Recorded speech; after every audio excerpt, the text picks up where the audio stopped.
Todo listo para darlle luz verde á rehabilitación da sede da Xunta na rúa Benito Corval en Pontevedra, un edificio que estará listo para comezos do 2019.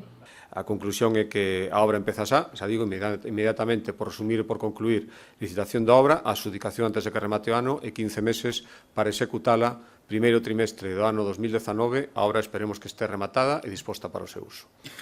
Xunta de Galicia, Concello e Universidade comezarán a traballar nos usos que terá este inmoble e escollerá aqueles colectivos ou entidades sociais que ocuparán un local neste espazo. O vicepresidente e conselleiro de Facenda fixeron especial fincapé nestes usos que vai a ter este céntrico edificio que integrará as oficinas de emprego de entidades sociais, universidade, ademais de acadar un aforro en alugueiro de 165.000 euros ao ano. Senón que sea un edificio vivo e ao mesmo tempo que lle dea vida á cidade porque está moi ben situado, non é un verdadeiro emblema. Polo tanto,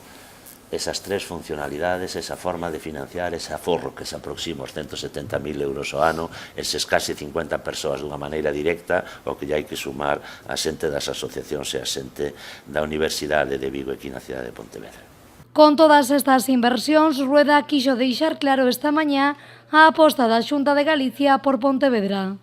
Con isto seguimos completando o que calificamos, porque creo que as cifras falan por si solas dun investimento histórico en Pontevedra. Recordar os 165 millóns do Gran Montecelo, os 17 do edificio judicial que visitamos hai uns días, os 4 millóns da estación intermodal, reforma da estación de autobuses, os 5 que se investirán na variante de Alba, os máis de 1 millón anunciados para facer obras na Ponte da Barca, a colaboración comprometida